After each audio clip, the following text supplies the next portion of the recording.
रख दो। तो सीपीआर देने के लिए हम कहाँ करेंगे, कहाँ देंगे? यहाँ चेस्ट, कहाँ? कौन बताएगा?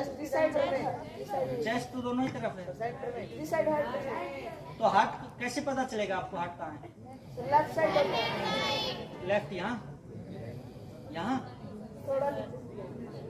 यहाँ, कौन बताएगा? सीपीआर तभी कामयाब है, सीपीआर तभी इम्पैक्टफुल है जब आप उसके हार्ट की लोकेशन बिल्कुल फाइंड आउट कर पाओगे। तो आप कैसे पता चलेगा कि उसका हार्ट की पोजीशन कहाँ है? रिब्स जानते हो? रिब्स क्या होती है? रिब्स, अपने अपने रिब्स पे हाथ लगाओ जरा, ऊपर वाली रिब्स, अपर रिब्स पे लेके चलो और बिल्कुल जहां पॉइंट G5 प्रोसेस वहां तक जाओ, टच करते करते जाओ G5 प्रोसेस तक। पहुंच पा रहे हो?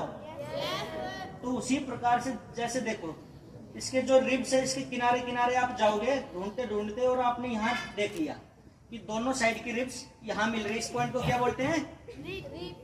G5 प्रोसेस बोलते हैं। इस G5 प्रोसेस से अपनी दो उंगलियां ऊपर क्या है? यहाँ आपके हार्ट की लोकेशन है, ठीक है? और ना स्लाइटली लेफ्ट होता है, इतना लेफ्ट नहीं होता कि आप बिल्कुल लेफ्ट चले जाओ। G5 प्रोसेस से दो उंगल ऊपर आपको अपने हार्ट की लोकेशन फाइंड आउट हो जाएगी। तो आप क्या कभी जरूरत पड़ने पे हार्ट की लोकेशन फाइंड आउट कर पाओगे? कैसे करेंगे? अपनी रिब से होते हुए जाएंगे, जिसको देना है पेशेंट को उसकी रिब से होते हुए जाएंगे। G5 प्रोसेस के दो उंगल ऊपर हार्ट की लोकेशन हमें फाइंड आउट हो जाएगी। इसके बाद क्या करेंगे? आपने हार्ट की लोकेशन फाइंड आउट कर ली, अब क्या करोगे? अब कंप्रेशन देंगे। क्या देंगे?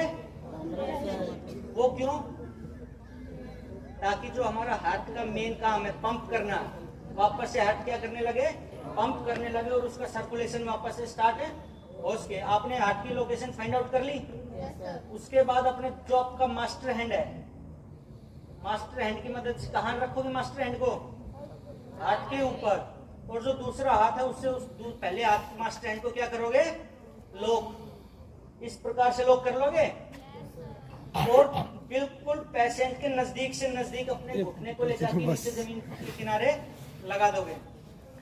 और जो पेशेंट और आपके हाथ का एंगल है कितना होना चाहिए? 90 डिग्री। ऊपर से खींचोगे तो कितना कंप्रेस करेंगे हम?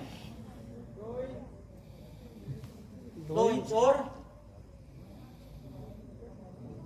लगभग 2 इंच या 5 सेंटीमीटर, ठीक है?